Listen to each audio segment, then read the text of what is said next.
अंधेरी रात थी। एक वीरान जंगल के बीचों बीच एक पुरानी जर्जर हवेली में चीखों की गूंज उठी। रात का तीसरा पहर था और पूरा वातावरण एक ठंडे सन्नाटे में डूबा हुआ था। हवेली के चारों ओर घना कोहरा फैला हुआ था, जैसे वह हवेली को किसी अनजाने खतरे से छिपा रहा हो। हवेली के अंदर एक गहरी काली दीवार के सामने एक मृत शरीर पड़ा हुआ था। शव के चारों ओर किसी प्राचीन अनुष्ठान के चिन्ह खींचे गए थे। शरीर के ठीक ऊपर दीवार पर लाल खून से एक अजीब सी आकृति बनाई गई थी, जो देखने में किसी अज्ञात भाषा का प्रतीक लगती थी। पास ही एक पुराना ग्रामोफोन बज रहा था। उसमें से धीमी पर भयावह आवाज आ रही थी, तुम सब मेरे खेल में फंसे हो, अब यह रात तुम्हारी आखिरी रात है। पुलिस को इस घटना की सूचना हवेली के पास से गुजरने वाले एक ट्रक ड्राइवर ने दी, जिसने वहां से गुजरते समय अंदर से आ रही चीखों को सुना था। जब पुलिस घटनास्थल पर पहुंची तो वह नजारा देखकर दंग रह गई। शव का चेहरा पूरी तरह से विकृत था, मानो किसी अदृश्य ताकत ने उसे कुचल दिया हो। शव के पास एक डायरी पड़ी थी, जिस पर लिखा था, जो भी इस अनुष्ठान को रोकेगा वह कालरात्रि की शिकार होगा, यहां से दूर रहो। डायरी के हर पन्ने पर रक्त से हाथों के निशान थे और सबसे आखिरी पन्ने पर लिखा था, मैंने उसे जगा दिया है, अब कोई नहीं बचेगा। पुलिस इंस्पेक्टर आर्यन और उनकी टीम ने तुरंत मामले की जांच शुरू की, लेकिन जैसे ही इंस्पेक्टर आर्यन ने डायरी उठाई, हवेली के हर कोने से डरावनी हंसी गूंजने लगी। उसी वक्त बिजली कड़कने लगी और हवेली के दरवाजे अपने आप बंद हो गए। कौन है यहां? इंस्पेक्टर आर्यन चिल्लाए, लेकिन जवाब में केवल सन्नाटा था। तभी टीम के एक सदस्य ने दीवार पर खून से बने प्रतीक को छुआ और अचानक से एक तेज चीख निकली। वह पुलिसकर्मी हवा में उछल गया, मानो किसी अदृश्य ताकत ने उसे जकड़ लिया हो। कुछ ही क्षणों में उसका शरीर ठंडा और बेजान हो गया। इंस्पेक्टर आर्यन समझ गए थे कि यह मामला किसी साधारण अपराध का नहीं था। यह कुछ ऐसा था जो विज्ञान और तर्क से परे था। लेकिन सवाल यह था कि वह अनुष्ठान किसने किया था और किसे जगा दिया गया था। जैसे जैसे रात और गहराती गई, हवेली में फंसे पुलिसकर्मियों के सामने ऐसे रहस्य खुलने लगे जो उनकी कल्पना से परे थे। हर दरवाजे और हर दीवार के पीछे मौत छिपी हुई थी। अगले कुछ घंटों में आर्यन और उनकी टीम को यह समझ में आ गया कि इस हवेली का जुराव एक प्राचीन अभिशाप से है, जिसे कालरात्रि कहा जाता है। अब उनके पास केवल दो विकल्प थे, या तो इस अभिशाप का सामना करें या हमेशा के लिए कालरात्रि के कैदी बन जाएं। हवेली के अंदर अजीब घटनाएं शुरू हो चुकी थीं। इंस्पेक्टर आर्यन ने अपने बाकी साथियों को समझाया, हमें शांत रहना होगा, घबराने से कोई फायदा नहीं होगा। पहले समझने की कोशिश करते हैं कि यह सब हो क्या रहा है। टीम में अब सिर्फ 5 लोग बचे थे। इंस्पेक्टर आर्यन, कांस्टेबल रघु, अन्वेषक माया, टेक्निकल एक्सपर्ट विजय और फॉरेंसिक अधिकारी समीरा। उन्होंने हवेली के अंदर से सबूत जुटाने के लिए अलग अलग हिस्सों में जाना तय किया। विजय ने तहखाने की ओर इशारा किया, जहां से हल्की रोशनी आ रही थी। सबने तय किया कि पहले उसी रोशनी का रहस्य पता लगाते हैं। तहखाने का दरवाजा जंग लगा हुआ और बहुत भारी था। उसे खोलते ही ठंडी हवा का झोंका और सड़ी हुई गंध उनके चेहरे पर पड़ी। तहखाने के अंदर एक गुप्त सुरंग थी। सुरंग के चारों ओर पुराने दिए रखे थे, जिनमें धीमी लौ जल रही थी। किसी को समझ नहीं आ रहा था कि बिना किसी के जलाए ये दिए कैसे जल रहे हैं। सुरंग की दीवारों पर उन्हीं खून के निशानों से कुछ अजीब प्रतीक और अनजानी भाषा में लिखी इबारतें थीं। समीरा ने इबारतों की फोटो खींचनी शुरू की। तभी उसे लगा कि पीछे कोई खड़ा है। उसने मुड़कर देखा, लेकिन वहां कोई नहीं था। शायद मेरा वहम होगा, उसने खुद को समझाने की कोशिश की। लेकिन अगले ही पल उसके कैमरे की स्क्रीन पर एक अजीब चेहरा उभर आया। एक औरत का चेहरा, जिसकी आंखें पूरी तरह से काली थीं और मुंह से खून बह रहा था। समीरा ने चीखते हुए कैमरा गिरा दिया। तभी हवा में वही भयानक हंसी गूंज उठी। यह वही हंसी थी जो पहले ग्रामोफोन से आ रही थी। तुम यहां से नहीं जा सकते, एक डरावनी आवाज गूंजी।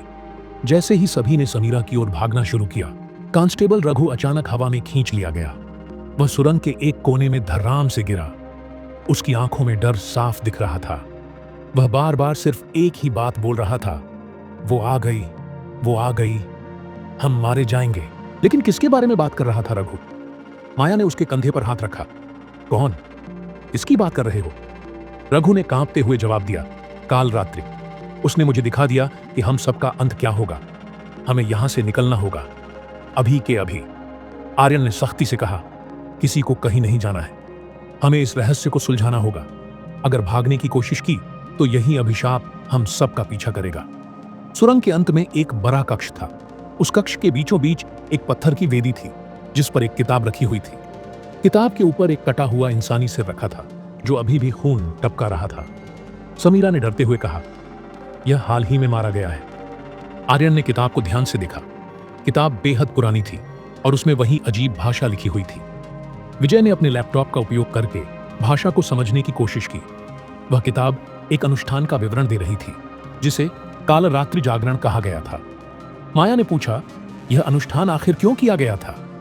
विजय ने जवाब दिया, ऐसा लग रहा है कि इसे असीमित शक्ति और अमृतत्व प्राप्त करने के लिए किया गया है, लेकिन जो इसे अधूरा करता है वह खुद इस अभिशाप का शिकार हो जाता है। अचानक कमरे में ठंडी हवा चलने लगी। किताब के पन्ने अपने आप पलटने लगे और किताब के बीच से एक काले धुएं की आकृति निकली। वह आकृति धीरे धीरे इंसानी रूप लेने लगी। तुमने मुझे जगा दिया है, वह आकृति गहरी और भयानक आवाज में बोली। अब कोई नहीं बचेगा। वह आकृति और स्पष्ट होने लगी। अब वह एक औरत का रूप ले चुकी थी। लंबे काले बाल, लाल आंखें और शरीर पर जलते हुए निशान। यह कालरात्रि थी। उसने एक उंगली उठाई और माया हवा में उठ गई। आर्यन ने अपनी बंदूक निकाली और फायर किया, लेकिन गोलियां कालरात्रि के पास पहुंचते ही गायब हो गई। कालरात्रि ने जोर से चिल्लाया जिससे पूरे कक्ष में कंपन होने लगा। यह जगह मेरी है, यह रात मेरी है, अब तुम सब मुझसे बच नहीं सकते। माया जमीन पर गिर गई और बेहोश हो गई। विजय ने जल्दी से लैपटॉप पर कुछ और जानकारी खोजने की कोशिश की। तभी उसे पता चला कि कालरात्रि को रोकने का एक ही तरीका था, उस किताब को आग में जलाना। यह किताब जलानी होगी, विजय चिल्लाया, लेकिन कालरात्रि ने यह सुन लिया। उसने एक झटके में किताब को उठा लिया और उसे अपने अंदर समा लिया। अब यह किताब मेरे साथ है, अब तुम्हारे पास कोई रास्ता नहीं बचा। आर्यन ने देखा कि उनके पास समय बहुत कम था। उन्होंने तय किया कि कालरात्रि को हराने के लिए उस सुरंग के पीछे छिपे रहस्य को खोजना होगा। लेकिन जैसे ही उन्होंने सुरंग से बाहर निकलने की कोशिश की, सभी दरवाजे अपने आप बंद हो गए। अब यह खेल शुरू होता है। कालरात्रि की आवाज गूंजी। कालरात्रि की काली आकृति धीरे धीरे हवेली के हर कोने में फैलने लगी। कक्ष में मौजूद दिए अचानक बुझ गए और वहां गहरा अंधेरा छा गया। अब सिर्फ कालरात्रि की जलती हुई लाल आंखें ही दिख रही थीं। उसकी भयानक हंसी ने सबके रोंगटे खड़े कर दिए। तुम्हारे पास कोई रास्ता नहीं है, कालरात्रि ने कहा। अब यह हवेली तुम्हारा मकबरा बनेगी। आर्यन ने तुरंत टीम को निर्देश दिया, अपना ध्यान मत खोना, हमें हर हाल में इस अभिशाप का हल खोजना होगा। विजय, क्या तुम्हें किताब की और कोई जानकारी मिली है? विजय ने कंपाते हुए कहा, किताब की भाषा बहुत जटिल है, लेकिन यह स्पष्ट है कि इस अभिशाप को तोड़ने का एक ही तरीका है। हमें कालरात्रि को उसके मूल स्थान पर बांधना होगा जहां यह अनुष्ठान शुरू हुआ था। लेकिन वो जगह कहां है, इसका पता नहीं चल रहा। तभी हवेली की दीवारों से खून टपकने लगा और हर कोने से तेज आवाजें आने लगी। यह आवाजें मदद के लिए चीख रही थीं। समीरा ने कहा, यह आवाजें उन आत्माओं की हैं जो कालरात्रि के जाल में फंसी हुई हैं। ये हमें गुमराह करने की कोशिश कर रही है।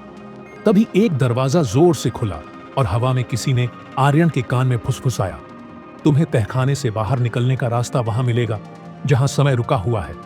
आर्यन ने तुरंत इस बात पर ध्यान दिया और कहा, यह समय का रुका हुआ होना क्या संकेत कर रहा है? क्या यह घड़ी के बारे में हो सकता है? उन्होंने कमरे की हर दीवार और कोने में खोजबीन शुरू कर दी। तभी माया ने एक पुरानी घड़ी देखी जो बंद पड़ी थी। उसकी सुइयां रात के 3 बजे पर अटकी हुई थीं। माया ने घड़ी को घुमाया और उसके पीछे एक गुप्त दरवाजा प्रकट हो गया।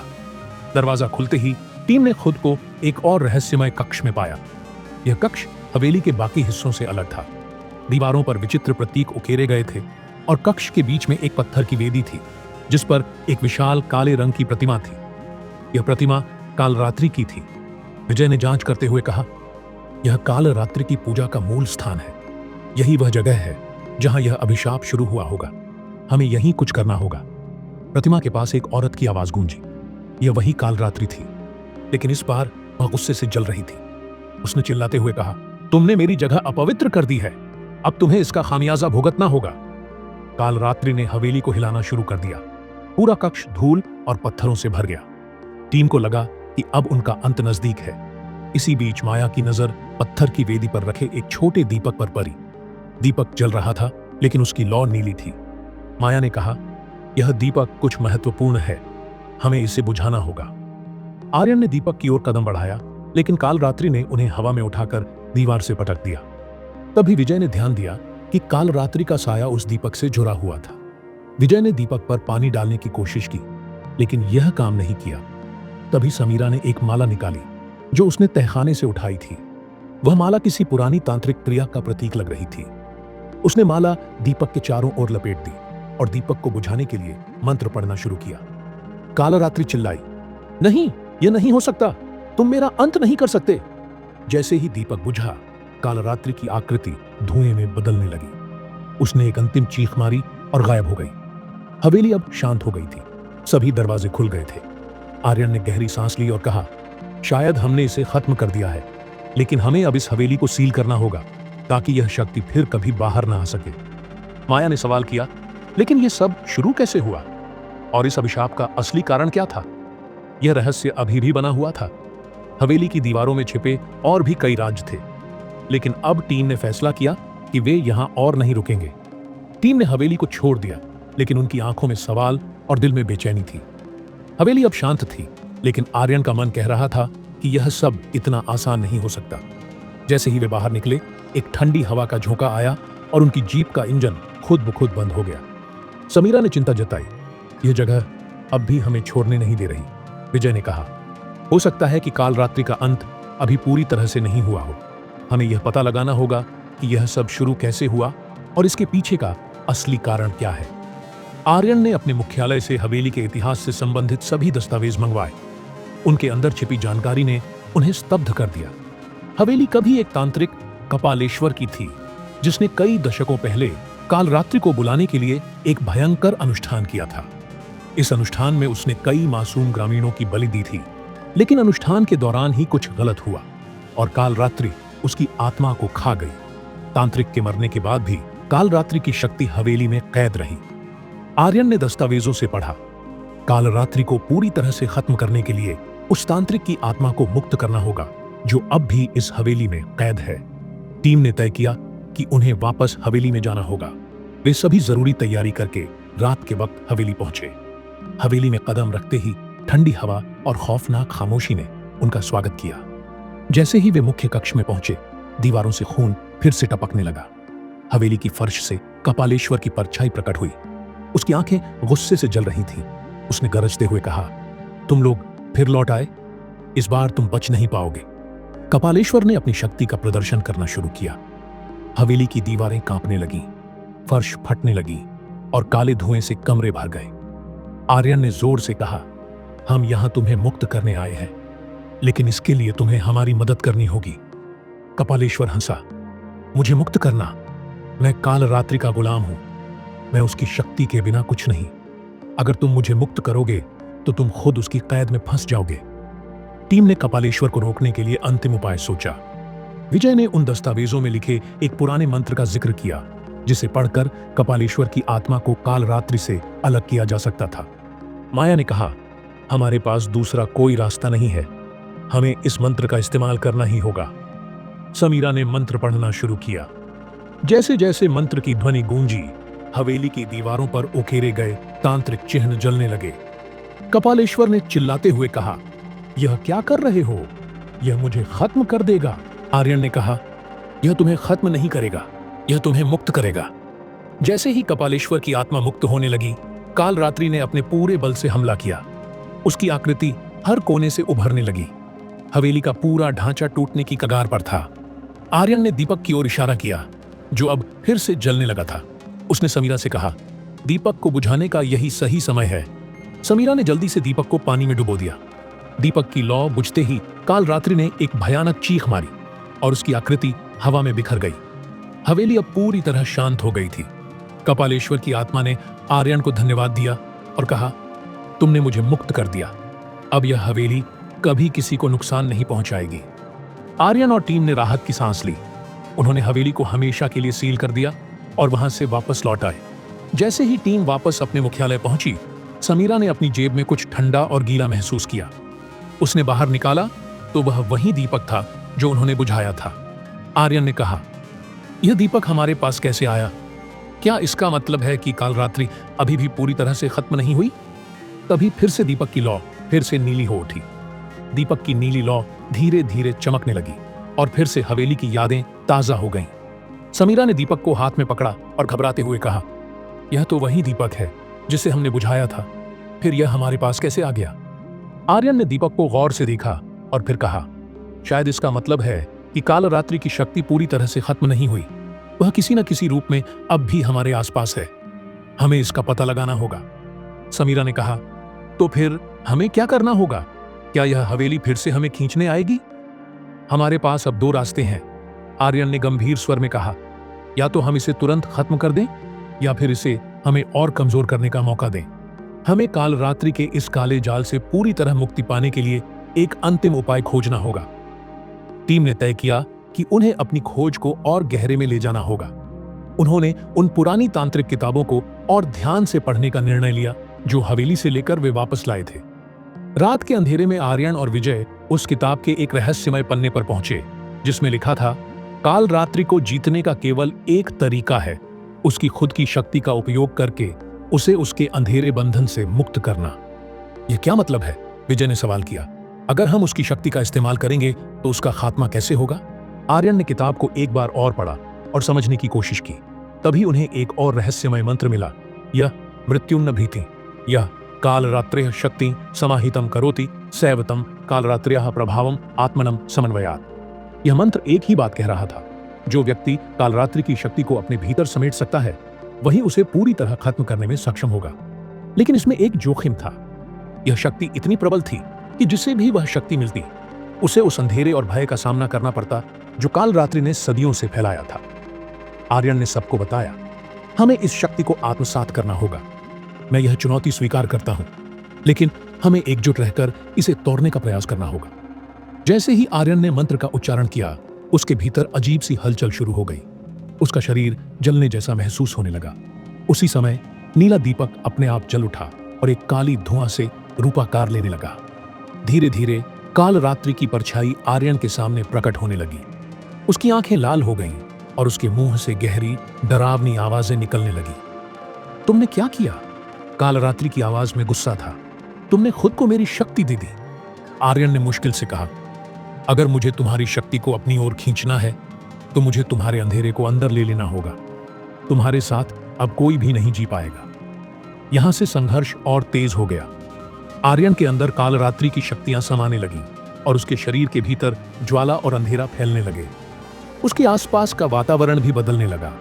हवा ठंडी और कटीली हो गई और हवेली में एक बार फिर खौफ फैलने लगा। समीरा, विजय और माया घबराए हुए थे, लेकिन उन्होंने आर्यन को अकेला छोड़ने का निर्णय नहीं लिया। उन्होंने एकजुट होकर एक अंतिम मंत्र का उच्चारण किया। सर्वे अंधकारात् उद्धृत्य सत्यम च प्रकाश मार्गम अनुसरतम तेन प्राप्यम जगत सर्वम यत्र शांतिरणी स्वा।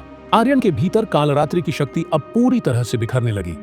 उसकी आंखों में अंधेरा था, लेकिन उसके दिल में अब एक नया साहस था। उसने अपनी पूरी ताकत से कालरात्रि को परास्त किया। अचानक एक विशाल धमाके के साथ कालरात्रि का साया टूटकर बिखर गया और हवेली की दीवारों से खून का धारा थम गई। अब हवेली पूरी तरह से शांत हो गई थी। आर्यन, विजय, माया और समीरा ने राहत की सांस ली। कालरात्रि की शक्तियां खत्म हो चुकी थीं। हवेली का वातावरण अब सामान्य हो गया था। हमने इसे किया, हमने उसे खत्म किया, आर्यन ने कहा, लेकिन उसकी आवाज में एक हल्की सी चिंता भी थी।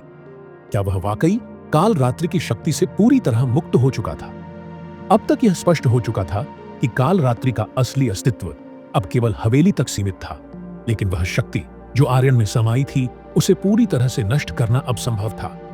क्या आर्यन ने काल रात्रि के अंधेरे को पूरी तरह अपने भीतर समेट लिया था, या वह उसकी छाया हमेशा उसके साथ रहेगी?